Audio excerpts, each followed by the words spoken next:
नमस्कार, capital TV में आपका स्वागत है।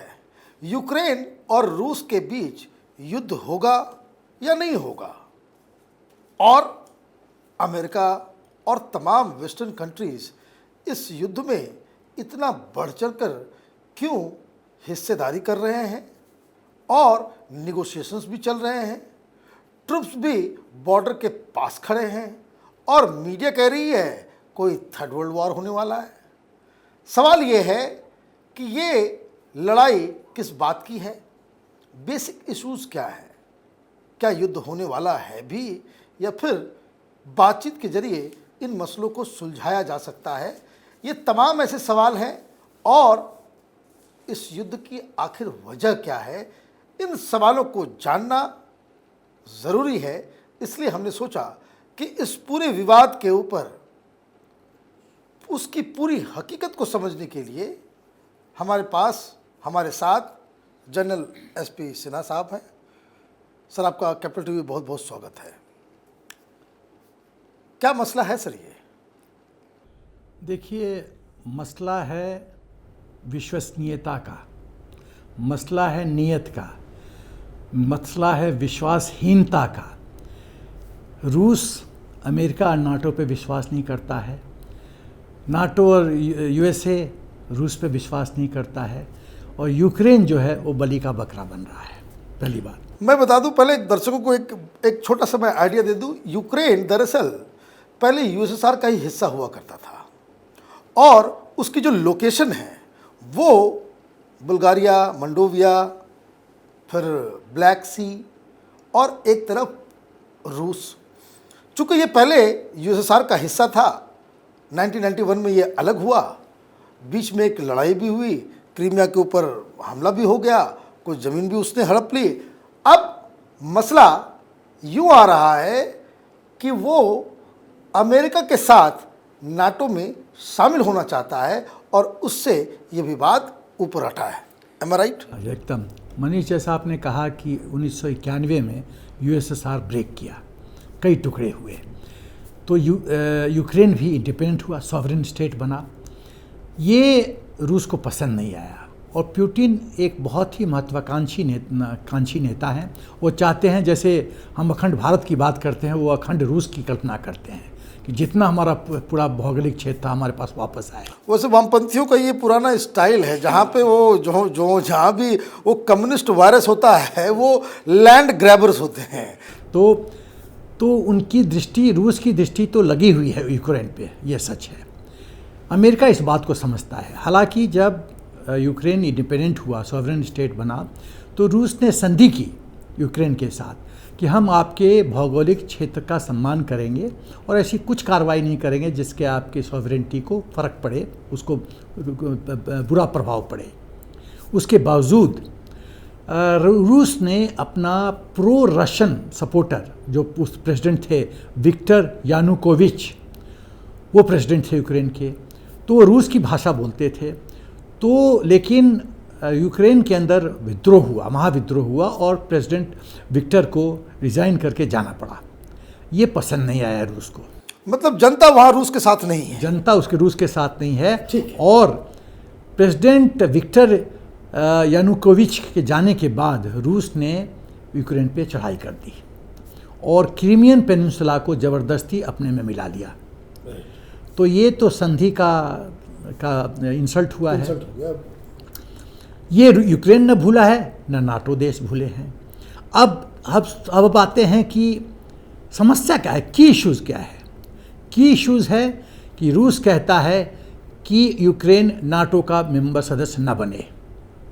क्यों? मैं बाद में इस पर चर्चा करूँगा। ये वैसे मैं बता दूं, नाटो एक ट्रीटी, एक अलायंस है, 30 सदस्य हैं इसके अंदर, और ज़्यादातर ये नाटो को बनाया ही गया था इस बात के लिए कि यूएसएसआर जो वामपंथी हैं वो जिस तरीके से लैंड ग्रैबर जो हो अलग अलग देशों में जाकर के अपना प्रभुत्व ये कर रहे थे, जो लिबरल डेमोक्रेसी के खिलाफ एक अलग वामपंथी सिस्टम पूरी दुनिया में लागू करना चाहते हैं, उनको रोकने के लिए ये नाटो का गठन हुआ था, और ये अभी तक चल रहा है।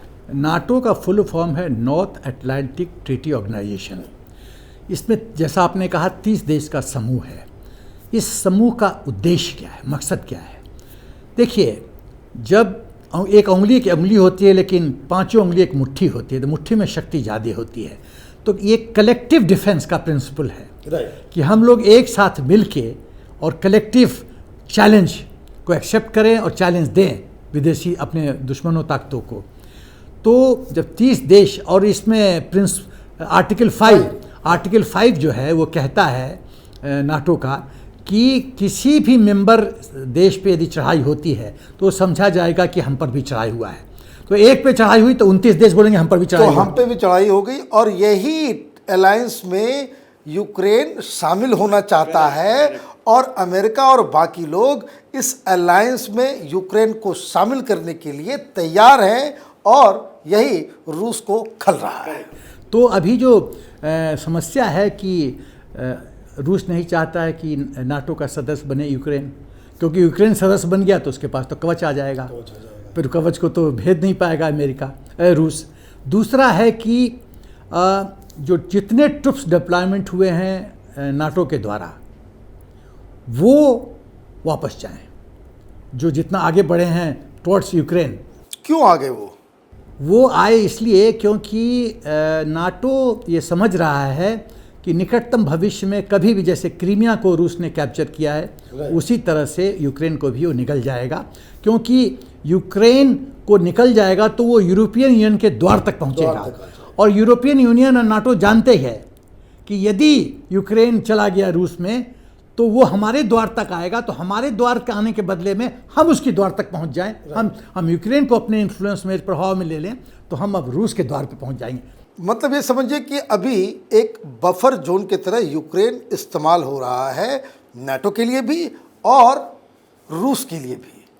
अब वहाँ पे यहाँ की भी सेना चली गई और उधर से भी सेना का डिप्लॉयमेंट हो गया है, और क्या क्या 5 कंडीशंस हैं जो रूस की तरफ से ये कहा जा रहा है कि आप ये बात मान लो तो फिर हम युद्ध से अपने पैर को जो है पीछे हटा लेंगे। What are those 5 conditions? देखिए, रूस की जो कंडीशंस है, पहला कंडीशन है कि नाटो को ये एश्योरेंस देना पड़ेगा कि वो यूक्रेन को नाटो का सदस्य नहीं बनाएगा, पहला।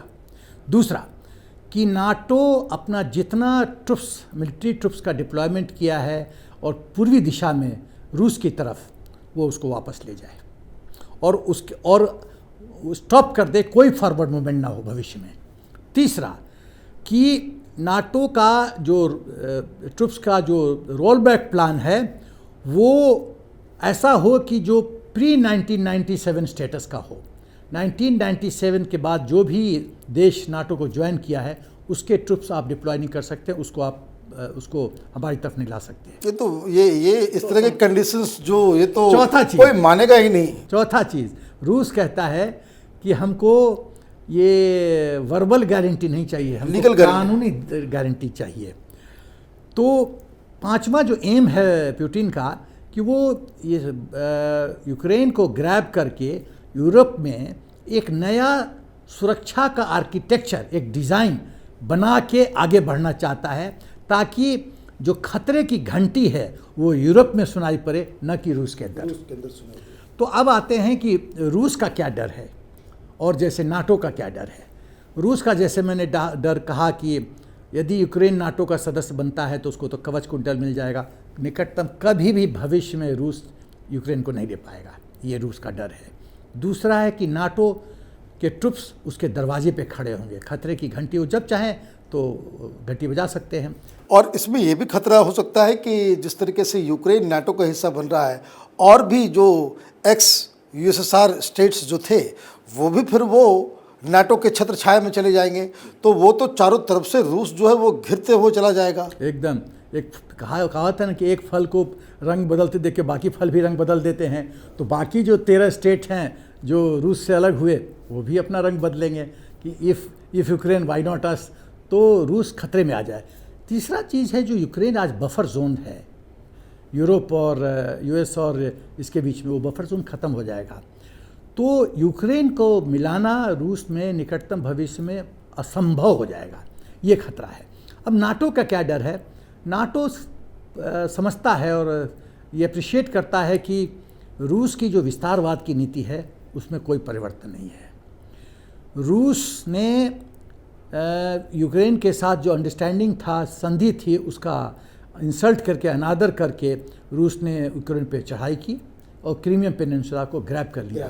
क्रीमियम पेनिनसुला का जितना भौगोलिक क्षेत्र है, वर्ल्ड वॉर II के बाद ये बिगेस्ट भौगोलिक क्षेत्र किसी एक देश ने दूसरे देश के ज़मीन को हथियाया है। और ये क्रीमियन पेनिनसुला जो है वो बिल्कुल ब्लैक सी के बीच में है, और ब्लैक सी बहुत ही इंपॉर्टेंट है स्ट्रेटेजिकली भी, मिनरल्स के लिए, और ऑयल्स के लिए, मिनरल्स के लिए, ऑयल्स के लिए। करेक्ट। ये दोनों ही चीज़ें जो है वो इम्पॉर्टेंट है। और नाटो अप्रिशिएट करता है कि यदि रूस यूक्रेन को ले लेता है तो वो यूरोप के दरवाजे पे खड़ा होगा, और यदि पुतिन के डिमांड्स को मान जाता है तो पुतिन को वो शक्ति दे रहा है कि नाटो कोई भी फैसला यूक्रेन के पक्ष में जो लेगा उसको पुतिन को वीटो पावर, उसको शक्ति बरकरार रहेगी। राइट, वो अपना वीटो पावर से लेकर के वो सिक्योरिटी काउंसिल के अंदर कुछ भी कर सकते हैं। तो ये जो वीटो पावर का जो वेपन है ये नाटो छीनना चाहता है रूस से। अब ये बताइए, अभी जो करंट सिचुएशन है, आप मिलिट्री जनरल रहे हैं, युद्ध होगा या नहीं होगा? ये जो मीडिया में रोज थर्ड वर्ल्ड वॉर करवा रहे हैं लोग, ये होगा या नहीं होगा? देखिए, ये मेरा अपना विचार है, हो सकता है कि हमारे फौज के बहुत लोग हमसे सहमत ना हो, ये मेरी अपनी सोच है। युद्ध नहीं होगा। युद्ध क्यों नहीं होगा? उसके कई कारण हैं, और इसके पहले कि मैं टिप्पणी करूं क्यों नहीं युद्ध होगा, मैं सीधे आता हूं कि यदि युद्ध होता है तो नाटो कंट्रीज़ क्या क्या कर सकते हैं रूस के खिलाफ। आपको ज्ञात होगा कि 2012 से अमेरिका ने कई तरह के सैंक्शंस लगा रखे हैं रूस पे। आज रूस की आर्थिक व्यवस्था डमाडोल है, बहुत ही ख़राब है। आज की दुनिया में दुश्मन को परास्त बुलेट से और मिसाइल से भी परास्त किया जा सकता है, लेकिन उससे ज़्यादा जो शक्तिशाली हथियार है वो है पैसा। तो रूस को क्या सबक सिखाया जाए? इकोनॉमिक सैंक्शंस डाला जाएगा, और कि रूस को आर्थिक दृष्टिकोण से पेट में लात मारा जाएगा। एक स्विफ्ट सिस्टम है अंतर्राष्ट्रीय ट्रेडिंग सिस्टम में, जिसमें बैंक टू बैंक पैसा ट्रांसफ़र होता है, स्विफ्ट से रूस को निकाल दिया जाएगा। तो इसका मतलब कंप्लीट, तो पूरी तरह से आइसोलेशन हो जाएगा, इकोनॉमिक आइसोलेशन हो जाएगा। आप अपना अंडमान निकोबार के एक आइलैंड में बैठे रहिए चुपचाप, कोई धंधा नहीं, तो फिर क्या कीजिएगा? तो तीसरी बात तो ये है। और एक और बिंदु है कि अमेरिका बोलेगा रूस को कि हम आपका जो एक्सेस है डॉलर से, क्योंकि डॉलर तो अमेरिकन है, इंटरनेशनल मनी है, खींच लेता हूँ वापस। तो डॉलर के पास आपका डॉलर का एक्सेस नहीं होगा, तब आपकी अर्थव्यवस्था चलेगी कैसे? आप तो खत्म हो जाएंगे। चौथा चीज़ है, ब्रिटेन ने कहा है कि यदि रूस अटैक करता है यूक्रेन पे, तो हम लंदन में रूस के जितने कंपनीज हैं जो कैपिटल रेज करने के लिए यहाँ बैठे हुए हैं, हम उनको ब्लॉक कर देंगे। पांचवा चीज़ जो है वो, पांचवा चीज़ मैं ये कहना चाहता हूँ कि पांचवा चीज़ है कि यूनाइटेड स्टेट्स जो जितने इंपोर्ट कंट्रोल्स हैं वो लागू करेगा। इसका क्या मतलब है इंपोर्ट कंट्रोल्स का? मतलब कि आपके जितने हाई टेक्नोलॉजी हैं वो विदेश से रूस को मिलना बंद हो जाएगा। तो ये सारे चैलेंजेस हैं जो पुतिन के सामने हैं कि अगर वो अटैक करते हैं तो। वैसे क्या मेरा ये आकलन सही है कि चाहे अमेरिका हो, चाहे वो यूके हो, चाहे जर्मनी हो, सारा का सारा नाटो यूक्रेन को बचाने की कितनी भी कोशिश कर ले, रूस अकेले उस यूक्रेन को हड़पने में एक सप्ताह से ज़्यादा टाइम नहीं लगाएगा? देखिए, एक है कि मिलिटरीली कितना दिन में जीता जा सकता है, दूसरा वास्तविकता क्या है और क्या दृश्य होगा, वो हर एक राष्ट्र को अप्रिशिएट करना पड़ता है, वॉर गेमिंग करनी पड़ती है माइंड में। यदि मैंने ऐसा किया तो क्या? एक मिलिट्री मैन्यूवर की बात करें तो रूस रन ओवर कर सकता है यूक्रेन को, चाहे कितने भी कोई जोड़ लगा ले, कोई जोड़ लगा। लेकिन यदि यूक्रेन अकेले लड़ता है तो, लेकिन यदि नाटो, यूएस ये सब ज्वाइन कर लेते हैं तो आसान नहीं है, मुश्किल है। और तीसरी बात है, जो ही युद्ध होगा तो जो मैंने ऑप्शंस बताए 4-5 जो नाटो करेगा, तो उससे तो इसकी आर्थिक व्यवस्था व्यस्त हो जाए एकदम। और उससे भी इम्पॉर्टेंट है कि यूक्रेन के लोग क्या चाहते हैं। देखिए, मैंने जो जैसा कहा कि प्रेसिडेंट विक्टर यानुकोविच जो कि रूस के सपोर्टर थे, और शैडो प्रेसिडेंट थे, रूस जो चाहता था करवाता था उनसे। उन्होंने जब कहा कि नाटो के साथ जो मैत्री की बात चल रही है उसको रिजेक्ट करता हूँ मैं, इससे पूरे यूक्रेन में विद्रोह हो गया और इतना बड़ा विद्रोह हुआ, जन क्रांति हो गई। तो जन क्रांति हुई तो प्रेसिडेंट को गद्दी छोड़नी पड़ी। और ये जन क्रांति इसलिए भी हो जाती है, खास करके जो यूएसएसआर का जो क्षेत्र पहले से रहा है, कि ये लोग अलग भी हुए थे इसी अवेयरनेस की वजह से कि जो कुछ ये वामपंथी सरकार वहाँ की इन लोगों को समझा करके रखती थी कि भाई लिबरल डेमोक्रेसी में ये गरीबी है, वो अधिकार नहीं है, वो तमाम तरह का प्रोपेगेंडा जो जेएनयू वालों के दिमाग में जो कूड़ा डाला जाता है हिंदुस्तान में, वैसा ही डाला हुआ था। लेकिन गोर्बाचोव के समय वो जो प्रस्ताविका और ग्लासनोट्स, ये जो दो पॉलिसीज आई जिससे ओपननेस हुआ, यूएसआर के लोगों को वेस्टर्न यूरोप के बारे में मालूम चला कि वो लोग कितने खुशहाल हैं और किस तरह से ज़िंदगी जी रहे हैं। जब उनको इन्फॉर्मेशन का एक्सेस हुआ तो ये तमाम ही जो यूएसएसआर से जुड़े हुए जितने भी अभी राज्य हैं, वहाँ की जनता रूस के नाम से इसलिए थर-थर काँपती है कि कहीं फिर से अगर हम उधर चले गए तो जीना जो है वो दूभर हो जाएगा।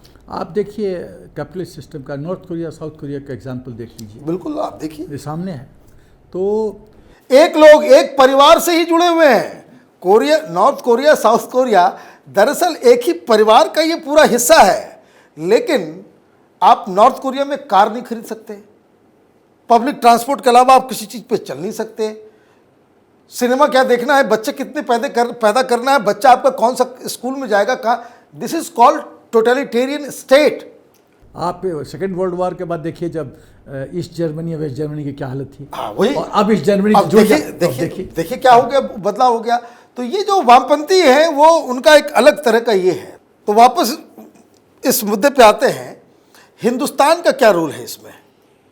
देखिए चाणक्य ने कहा था कि बुद्धिमत्ता उसमें है कि मारो तो सांप भी मर जाए, लाठी भी न टूटे।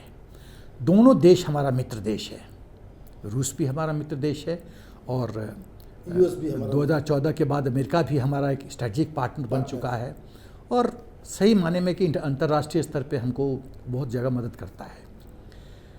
तो हमको क्या करना चाहिए? तो एक होता है इक्वी डिस्टेंस पॉलिसी, कि हमको दोनों देश से बराबर का दूरी बना के रखना होगा, क्योंकि यदि हम एक तरफ झुकेंगे तो हमारा अहित होगा, राष्ट्रहित अहित होगा। अंतर्राष्ट्रीय स्तर पे मैं समझता हूँ कि सबसे बड़ी जो फॉरेन पॉलिसी के मुख्य बिंदु होनी चाहिए कि इसमें हमको क्या मिल रहा है, क्या फ़ायदा, क्या घाटा। नेशनल इंटरेस्ट, जिसमें जो सबसे ज़्यादा बेहतर सॉल्व होगा वही, that should be the policy. तो इस चीज़ को मद्देनज़र रखते हुए मेरा ख्याल है कि हमको एक बहुत क्लियर स्टैंड लेने की ज़रूरत नहीं है। हमको कहना है कि जो अंतर्राष्ट्रीय अपरेटस है प्रॉब्लम सॉल्विंग का, समस्या का समाधान करने का, उसको पूर्ण रूप से कार्यान्वित किया जाए और जो अफेक्टेड पार्टीज़ हैं वो टेबल पे बैठे बातचीत से सुलझाएं। ये है। अब सवाल है, एक और बिंदु इसमें आया है कि आज ही कल में क्वाड की मीटिंग अमेरिका ने बुलाया था, जिसमें हमारे माननीय जयशंकर जी, जो बहुत ही, जिनको मैं बहुत कदर करता हूँ। और ये क्वाड जो है वो दरअसल यूएसए, ऑस्ट्रेलिया, जापान और इंडिया, ये 4 देश ने एक ब्लॉक बनाया है जो एशिया पैसिफिक, उसमें शांति, दरअसल ये बेसिकली चीन के खिलाफ एक मोर्चा है। हाँ सर। तो क्वाड की मीटिंग बुलाई गई जिसमें ये हिंट दिया गया, सुझाव दिया गया कि हमको चाहिए कि क्वाड के मेंबर सदस्य जो हैं वो अब रूस के इस पॉसिबल एक्शन पर कुछ अंकुश लगाएं। तो जयशंकर जी ने सही कहा कि देखिए क्वाड का उद्देश्य क्या है। क्वाड का उद्देश्य है चीन को चुनौती देना इंडो पैसिफिक में और साउथ चाइना सी में।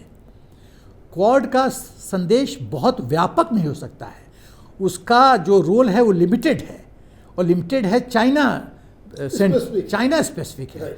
तो उसको यदि हम ज़्यादा व्यापक बनाने की कोशिश करेंगे जो पैनी दृष्टि, जो शक्ति क्वाड को मिल रही है, उस शक्ति का डेवल्यूशन होगा। बहुत सही है। इसीलिए क्वाड को अपनी जो दृष्टि है वो इंडो पैसिफिक ही, साउथ चाइना सी ही रखनी चाहिए, और जो शांति लाने के लिए जो अंतर्राष्ट्रीय स्तर का जो मैकेनिज्म है उसको पूर्ण रूप से कार्यान्वित करके बातचीत से इस समस्या का समाधान ढूंढना चाहिए। मतलब हिंदुस्तान ने अपने आप को इक्विडिस्टेंट रखा इस, करेक्ट है ना, कि अब आप लोग को जो करना है आपस में कर लो, भिड़ लो, उसके बाद हम देखते हैं कि भाई आप लोग क्या कर रहे हो। और वेट एंड वॉच पॉलिसी जो है वो अभी सिचुएशन इतना कॉम्प्लेक्स है कि वेट एंड वॉच पॉलिसी ही सही पॉलिसी है। जैसे मोदी जी ने अफगानिस्तान के परिप्रेक्ष्य में वेट एंड वॉच पॉलिसी लिया था। अब देखिए धीरे धीरे उसका पॉजिटिव रिजल्ट हमारे सामने आ रहा है। उस समय हम एक साइड लेते तो हम कष्ट में आ जाते। तो कभी कभी समय को, प्रकृति को मौका देना चाहिए कि वो अपने हिसाब से रोल आउट हो, अपना रोल करे और हमें बात बताए कि अब तुम ये कर लो, और वही हमारे हित में होगा। तो आपका बहुत बहुत धन्यवाद। ये यूक्रेन और रूस के बीच जो युद्ध की स्थिति बन रही है उस पे हमने सारी जो सवाल जो लोगों के दिमाग में थे उस पे हमने जानकारी देने की कोशिश की। आपका बहुत बहुत धन्यवाद। आपसे इस तरह से अलग अलग इस तरह के मुद्दों पे हम बातचीत लगातार करते रहेंगे। आप यहाँ आए, आपको बहुत बहुत धन्यवाद सर। धन्यवाद। आपको ये वीडियो कैसा लगा, और अगर आपके पास इस तरह के कोई सब्जेक्ट इंटरनेशनल मुद्दों से जुड़ा हुआ हो जिसके बारे में क्लैरिटी से अगर आप जानना चाहते हो तो आप हमें कमेंट करके रिक्वेस्ट भी कर सकते हैं। और अगर ये वीडियो आपको अच्छा लग रहा है तो आप इसे लाइक भी कीजिए, शेयर भी कीजिए और कैपिटल टीवी को सब्सक्राइब ज़रूर करें। धन्यवाद।